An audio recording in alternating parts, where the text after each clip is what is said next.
Mais attends. Hey. On est parti pour l'épisode 5 avec une direction artistique tout à fait différente. Un magnifique carrelage. Voilà, on s'est dit, le haut. Cet épisode sera guidé par le Seigneur. Au programme aujourd'hui,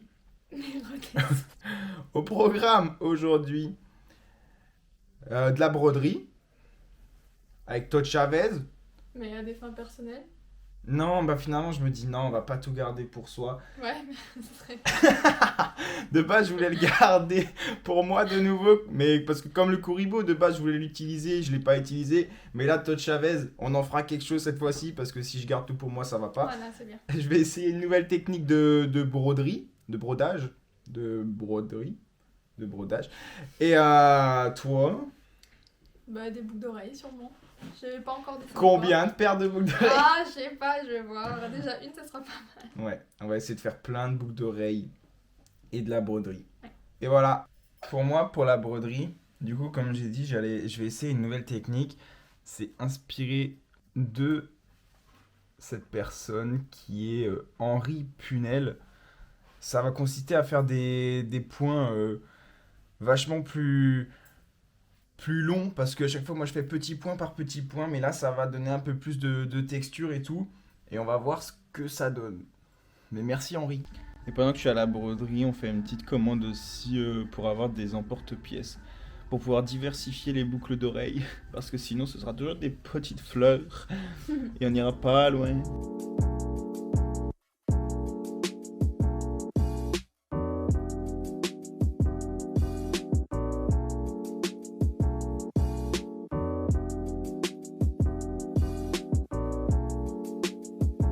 Le dernier point. C'est fini. I'm helping! Hooray! Hooray! Hooray! Hooray! Hooray! Alors, la grosse partie de cette vidéo, ça va être l'explication de comment elle a fait. Ah bah en plus elle les porte. Les boucles d'oreilles Marguerite. Étape par étape. Donc je te laisse. Oui. Du coup, d'abord choisir la pâte. Du blanc pour les petites marguerites, mais je pense qu'avec d'autres couleurs ça pourrait être joli aussi. Tout à fait. Ensuite, du coup, j'aplatis bien la pâte pour pouvoir la travailler. Ensuite, j'essaie d'enlever tout ce qui est un petit peu les bulles et tout quand je roule avec le rouleau parce que c'est pas très joli. Du coup, après, j'enchaîne en emporte-pièce les petites pétales et les grandes et j'en fais du coup 6 et 6. Et encore 6 et 6 pour pouvoir faire deux. Pour pouvoir les Les assembler deux, entre elles voilà. quoi. Les petites en haut, donc Alors qu'on a notre 6 de petite chaque feuille. côté. Notre petit speech. Et 6 pour les grandes et 6 pour les grandes à droite et à gauche. Du coup, après, j'essaie de pas trop les déformer. Genre, je prends une petite règle plate pour les enlever de la surface en verre. Du coup, avec la première fournée, donc c'était celle-là, j'ai eu un petit souci parce que les pétales n'étaient pas assez collés entre elles. Du coup, je les ai un peu cassés. Du coup, j'ai dû les recoller avec de la colle forte, plus ou moins pétale après pétale. Du coup, ce que j'ai fait pour la deuxième fournée, c'est que j'ai pris de la colle qui durcit au four.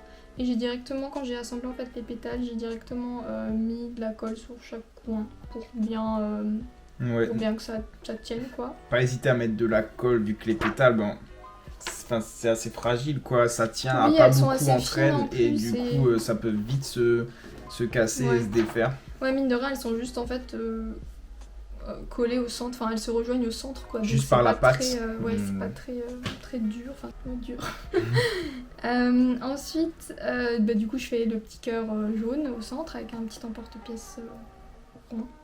Et voilà, je le place correctement. Et du coup, là, pareil, j'ai rajouté de la colle à fond au milieu. Du coup, sur la deuxième fournée, de la colle liquide du coup.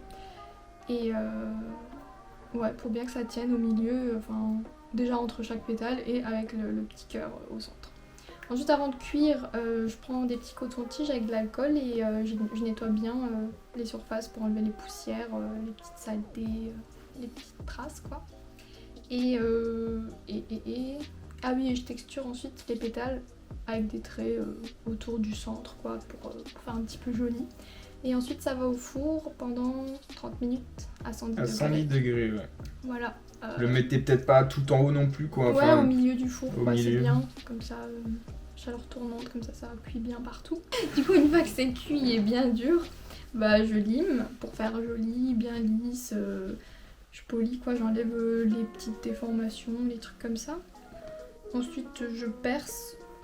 Bah du coup, j'ai fait un trou dans la petite pétale et un trou dans la grande pétale pour pouvoir les assembler. Comme ça. Peut-être pas très bien, il fait Trop fait joli. vachement jour encore. Bon, ça se voit, ça se voit. Voilà, donc avec les petits anneaux de jonction, c'est du 5 mm normalement, pour pouvoir avoir de la place, qu'elle puisse bien bouger. Et ensuite je les colle du coup avec une petite puce derrière pour pouvoir faire la boucle d'oreille, quoi. Avec de la colle forte, que j'ai un petit peu galéré, mais voilà. Maintenant ça tient bien, et voilà. Ensuite je les vernis. Le vernissage pour finir. Pour qu'elle soit bien brillante. J'ai un vernis qui est un peu résine apparemment. Et du Le coup, croque tendance. voilà, c'est ça, le truc pas du tout connu mais qui est trop bien, je trouve. Du coup, voilà, j'en mets sur la boucle d'oreille et j'étale avec un pinceau. Et du coup, bah, je mets 2 couches.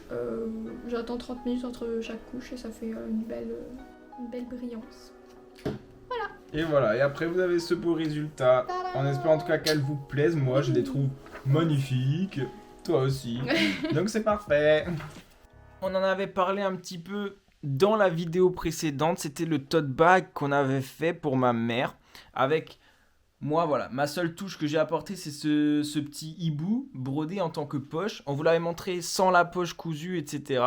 Donc Enola a cousu la poche. Et voilà, fini.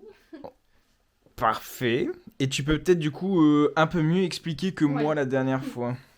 Bah, du coup, ça part du pantalon, mais ça on l'avait montré. Ça on avait On montré le coupé. pantalon, ouais. Et en fait, du coup, j'ai dû quand même recoudre tout le tour, quoi. Juste laisser libre là pour l'entrée. Et en fait, j'ai essayé de le doubler parce que le tissu du pantalon, il était vachement élastique. Bon, là, beaucoup moins. Enfin, déjà là, on a l'impression, mais du coup, en fait, avec le pantalon, il y avait déjà une deuxième couche en dessous, un genre de doublage, une doublure, pardon. Et du coup, je l'ai pris du pantalon et j'ai essayé de le coudre avec le truc, quoi. Donc c'est pas beau à l'intérieur, mais au moins maintenant Il est moins élastique et ça retiendra a une plus, meilleure ouais, solidité. voilà, il sera plus Si solide. tu mets un bouquin dedans, ton tote bag il va pas tomber quoi. Ouais, c'est ça, c'est l'idée. Du coup, voilà. Et voilà. Bon, ça fait très solennel comme vidéo de fin, mais il s'avère qu'en faisant le montage, je me suis rendu compte qu'on n'avait pas la vidéo de fin, donc je suis amené à la faire seule car elle n'est pas avec moi. Mais on espère en tout cas que la vidéo vous a plu. Si elle vous a plu, vous pouvez vous abonner, ça fait super plaisir. On essaye d'être le plus constant possible et comme dit, on n'est pas toujours ensemble, alors c'est pas forcément facile. Mais on se dit à très bientôt pour un prochain épisode et ciao!